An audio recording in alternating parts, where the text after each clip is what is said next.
ہیں۔ معاف کرنا میرے بھائیوں، اگر آپ کے جلسوں میں یہ عورتیں آتی ہیں اور بے پردہ آتی ہیں اور آ کر کے سڑکوں پر کھڑی رہتی ہیں اور نوجوان لڑکے ان کے آس پاس منڈلاتے رہتے ہیں تو کان کھول کر کے سن لو، اس سے بہتر ہے کہ آپ جلسوں میں لیڈیز کا انتظام کرنا بند کر دیجیے۔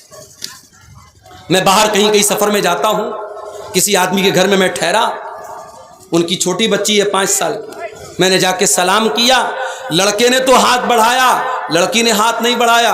میں نے پوچھا کہ یہ 5 سال کی بچی ہے، مسافہ کرنے کے لیے ہاتھ کیوں نہیں بڑھا رہی ہے؟ تو لڑکی نے کہا کہ میرے باپ نے مجھ کو یہ شکشا دی ہے، میری ماں نے مجھ کو یہ تعلیم دی ہے کہ تو لڑکی ہے، تو سلام تو کر سکتی ہے مگر کسی مرد کے ساتھ مسافہ کرنا تیرے لیے مناسب نہیں ہے۔ مجھے بڑی خوشی ہوتی ہے کہ 5 سال کی بچی کو یہ شکشا اور یہ تعلیم جو اسلام دے رہا ہے وہ باپ اپنی بیٹی کو دیتا ہے۔ آج ہمارے ہاں جوان بیٹیاں ہیں، بے پردہ گھر سے نکل رہی ہیں، نہ ماں کو کوئی فرق پڑتا ہے، جلسے میں آئی ہیں سج کر کے، سنور کر کے اور ایسے کپڑے پہن کر کے جس سے ان کا جسم نظر آ رہا ہے، وہ جلسے میں آ رہی ہیں۔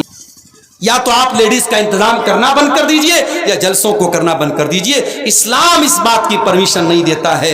اور میں نے دیکھا ہے اسی بہار میں آپ کے کشن گنج کے علاقے میں بہت سارے پروگرام ہوئے اور باقاعدہ پوسٹر پہ لکھ کر کے آیا کہ نہیں صاحب ہمارے جلسے میں کوئی دکان نہیں لگے گی، ہمارے جلسے میں لیڈیز کا انتظام نہیں ہوگا۔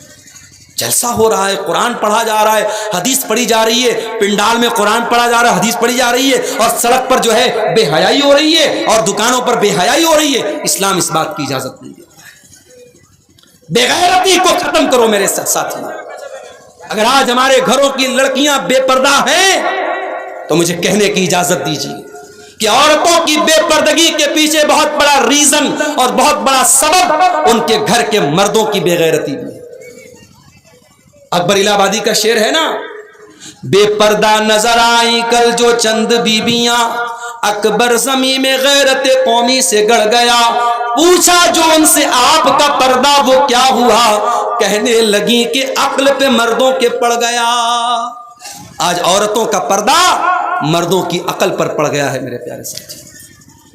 وہ مرد بے غیرت ہے جس کی جوان بیوی، جوان بیٹی، جوان بہن بے پردہ ہو کے نکلتی ہے اور اس کے ماتھے پر کوئی بل نہیں پڑتا، اس کے جسم پر اور اس کے دل دماغ پر کوئی فرق نہیں پڑتا، وہ بے غیرت ہے۔ اللہ کے پیارے نبی فرماتے ہیں ثلاثۃ لا ينظر اللہ عز وجل الیہم یوم القیامہ، 3 لوگ ایسے ہوں گے جن کی طرف اللہ تعالیٰ قیامت کے دن دیکھے گا بھی نہیں، بات چیت بھی نہیں کرے گا۔ نمبر 1 العاق لوالدیہ، اپنے ماں باپ سے رشتہ توڑنے والا، رشتہ کاٹنے والا۔ ماں باپ غلط ہو سکتے ہیں، ماں باپ کے فیصلے غلط ہو سکتے ہیں، ماں باپ کی باتوں سے آپ کا دل بھی دکھ سکتا ہے، ماں باپ کی کوئی بات غلط بھی ہو سکتی ہے، مگر آپ کو اس بات کی پرمیشن نہیں ہے کہ آپ اپنے ماں باپ سے اپنا رشتہ توڑ لیں اور ماں باپ کے ساتھ آپ غلط سلوک کریں۔ اسلام اس بات کی اجازت نہیں دیتا ہے۔ ٹھیک ہے، ماں باپ غلط کریں گے، وہ اپنا انجام اللہ کے یہاں بھگتیں گے۔ اسی کٹیہار کے علاقے میں ایک نوجوان میرے پاس آیا تھا، اس نے کہا تھا مولانا صاحب والدین پر آپ نے بہت تقریر کی ہے، بہت بیان کیا ہے، کبھی موقع ملے تو اس پر بھی بیان کیجئے کہ آج بہت سارے والدین ایسے ہیں جو اولاد کے ساتھ ناانصافی کرتے ہیں۔ ایک بیٹے کو زمین دے دی، جائیداد دے دی، پیسہ دے دیا، ایک بیٹا بیچارہ پریشان ہے اور باپ اس سے رشتہ توڑ کے بیٹھا ہے۔ دو الگ الگ آنکھوں سے باپ اپنے بچوں کو دیکھ رہا ہے، ناانصافی کر رہا ہے، کبھی اس پر بھی تقریر کیجیے گا۔ اور مجھے یاد ہے میں نے فیس بک پر اس وقت ایک تحریر لکھی تھی اور میں نے لکھا تھا کہ سماج میں صرف ایسا ہی کیس نہیں ملتا ہے کہ ماں باپ کی آنکھوں میں اولاد کی وجہ سے آنسو آتے ہو، سماج میں ایسا کیس بھی ملتا ہے جب اولاد کی آنکھوں میں ماں باپ کی وجہ سے آنسو آتے ہیں۔ لیکن میرے بھائیوں، اگر ماں باپ غلط بھی ہیں، آپ کو رشتہ توڑنے کی اور رشتہ کاٹنے کی اجازت نہیں ہے۔ آپ اپنی طرف سے بھلائی کرتے رہیے، حسن سلوک کرتے رہیے۔ العاق لوالدیہ، اپنے ماں باپ سے رشتہ توڑنے والا قیامت کے دن اللہ کی نظر رحمت سے دور رہے گا۔ نمبر 2 والمرأۃ المترجلہ، مردوں کی کاپی کرنے والی عورت، جو مردوں کی نقل کرتی ہے وہ عورت بھی قیامت کے دن اللہ کی نظر رحمت سے دور رہے گی۔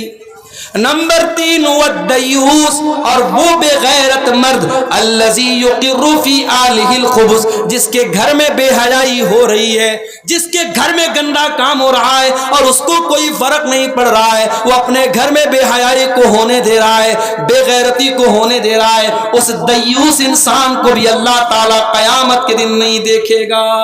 دیوس مت بنو میرے بھائیو، دیوس مت بناؤ، اپنے پریواروں کو، اپنے گھر کی عورتوں کو اسلامی پردے کی تعلیم دو، اپنے گھر میں محرم اور غیر محرم کا فرق رکھو، اور گھر کی عورتیں جب گھر سے نکلے تو اس بات کا لحاظ رکھو کہ وہ اسلام کی شکشا اور اسلام کی تعلیمات کو فالو کرتے ہوئے گھر سے نکلے۔ تو یہ نوجوانوں کے اندر یہ بگاڑ آج ہم دیکھ رہے ہیں میرے پیارے سے۔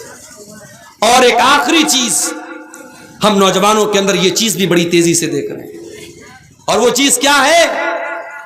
وہ چیز ہے علماء سے دور ہونا۔ کل تک جو کام ہم علماء سے لیتے تھے وہ آج ہم موبائل سے لے رہے ہیں۔ کوئی مسئلہ پوچھنا ہے، گوگل پہ ٹائپ کر دیا، یوٹیوب پہ ٹائپ کر دیا، کسی نہ کسی کا جواب تو مل جائے گا۔ یاد رکھو میرے پیارے ساتھیوں، علماء کو ان کا حق آپ کو دینا ہے، علماء کی جگہ جاہلوں کو نہیں بیٹھانا ہے۔ اگر آپ نے علماء کی جگہ جاہلوں کو بٹھا دیا، آپ کے بڑے بڑے مفتی جو ہو جائیں گے وہ جاہل ہو جائیں گے۔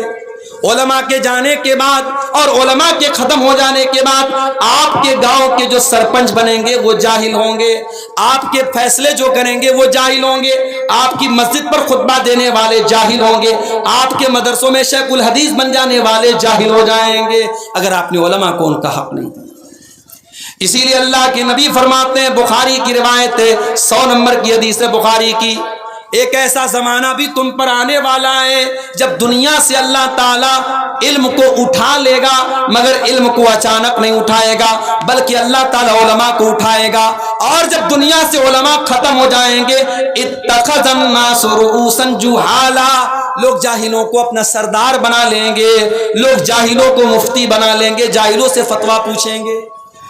آج آپ دیکھ لیں فیس بک پر ایسے ایسے لوگ جو صرف ویو پانے کے لیے، سبسکرائبر پانے کے لیے، لائک پانے کے لیے میاں بیوی کے پرائیویٹ مسائل کو خوب مسالہ لگا لگا کے بیان کرتے ہیں۔ شوہر بیوی کے ساتھ سہاگ رات میں کیا کر سکتا ہے، شوہر بیوی کے ساتھ یہ کر سکتا ہے کہ نہیں، میں اس چیز کا نام نہیں لے رہا ہوں، لیکن آج فیس بک پر اپنے آپ کو مفتی کہنے والے اس طریقے کے مسائل کو مرچ مسالہ لگا کے بیان کر رہے ہیں۔ کیوں؟ تاکہ ہم کو زیادہ سے زیادہ لائک مل جائے، ہمارے چینل کے سبسکرائبر بڑھ جائیں، ہمیں ویو شپ مل جائے، ویور شپ مل جائے۔ یہ وہ دور ہے میرے بھائی۔ عورتیں، لڑکیاں صاحب وہ تقریر کر رہی ہیں، اور باقاعدہ پرائیویٹ مسائل جو میاں بیوی کے پرائیویٹ مسائل ہے، ان مسائل پر ایک عورت بیان کر رہی ہے، اور یوٹیوب پر اس کو 1 لاکھ ویو مل رہا ہے، 2 لاکھ ویو مل رہا ہے۔ میرے پیارے ساتھیوں، ویو کی بنیاد پر کسی کو صحیح اور غلط نہیں کہا جا سکتا۔ ضروری نہیں ہے کہ کوئی عالم بہت بڑا عالم ہے لیکن فیس بک اور یوٹیوب پر اس کو بہت زیادہ ویو ملتے ہوں، اور ایسا بھی ضروری نہیں کہ جس کو ویو ملتا ہو تو وہ صحیح ہو۔ اس لیے ہمیں ویو کی بنیاد پر اور سبسکرائبر کی بنیاد پر اور لائک کی بنیاد پر ہمیں طے نہیں کرنا ہے، ہمیں یہ دیکھنا ہے کون حقیقت میں عالم ہے، کون حقیقت میں علماء ہیں، کون ہیں جنہوں نے واقعی میں قرآن و سنت کا علم حاصل کیا ہے۔ ہم ان سے دین کا مسئلہ پوچھیں گے، اور جب مسئلہ پوچھیں گے تو صحیح مسئلہ پوچھیں گے، جس کی واقعی میں ضرورت ہو، فالتو قسم کا مسئلہ مت پوچھو۔ جیسے امام ابو حنیفہ رحمۃ اللہ علیہ کے ایک استاد تھے امام ابراہیم نخعی، ان کے پاس ایک آدمی آیا، اس نے مسئلہ پوچھا، امام صاحب ابلیس کی بیوی کا نام کیا تھا؟ انہوں نے کہا میں ابلیس کی شادی میں گیا نہیں تھا۔ ابلیس کی بیوی کا نام کیا تھا؟ آدم علیہ السلام نے جس پیڑ کے قریب جانے سے اللہ تعالیٰ نے منع کیا تھا وہ کون سا پیڑ تھا؟ اس قسم کے فضول سوالات آپ مت کیجئے، علماء سے سوال کیجئے، وہ سوال جو حقیقت میں ریئل میں ہوتا ہے اور جس کا تعلق آپ کی زندگی سے، موت سے، آخرت سے ہوتا ہے۔ ان مسائل کو میرے پیارے ساتھی علماء سے پوچھئے، اور اللہ کے پیارے نبی فرماتے ہیں انما شفاء العی السؤال، کہ اگر آپ کو مسئلے کی جانکاری نہیں ہے، دین کے بارے میں معلومات نہیں ہے، تو اس کا علاج منمانی کرنا نہیں ہے، اس کا علاج علماء سے پوچھنا ہے۔ تو یہ کام آپ علماء سے کیجئے، آپ انٹرنیٹ اور موبائل کا غلط استعمال مت کیجئے۔ ہاں، موبائل پر بہت سارے مستند علماء کے بھی بیانات آتے ہیں، آپ بیانات کو سنیے، ان کے مسائل کو سنیے، مگر ریئل میں جب مسئلہ پوچھ رہا ہوں تو آپ کسی آتھینٹک عالم سے، مستند عالم سے سوالات کیجئے۔ نوجوانوں کی اصلاح کے تعلق سے یہ چند باتیں میں نے آپ کے سامنے رکھی ہیں۔ اللہ سے ہم دعا کرتے ہیں رب العالمین ہمارے وہ نوجوان بھائی جن کی محنتوں سے اور کوششوں سے اور اتنا بڑا پروگرام انہوں نے منعقد کیا اور عیدگاہ کو لے کر کے وہ اٹھے ہیں، میرے پیارے ساتھیوں، عیدگاہ بھی مسجد کے حکم میں ہے، جو ثواب مسجد کا ملے گا وہی عیدگاہ کا ملے گا۔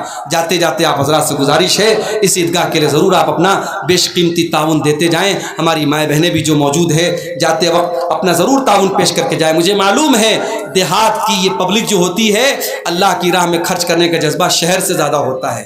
میں نے جھارکھنڈ میں ایک جلسے میں عیدگاہ کے لیے 14-15 لاکھ روپے بھی چندہ ہوتے ہوئے دیکھا ہے، جبکہ سامنے پبلک دیہات کی نارمل پبلک تھی۔ شہر میں اتنا بڑا چندہ ہم ہوتے ہوئے نہیں دیکھتے۔ دل ہوتا ہے تو اللہ کے واسطے آپ دل کھول کر کے تعاون کریں، اور رب العالمین ہمارے نوجوانوں کے اندر جو خرابیاں اور کمیاں پائی جاتی ہیں ان کو اپنی اصلاح کی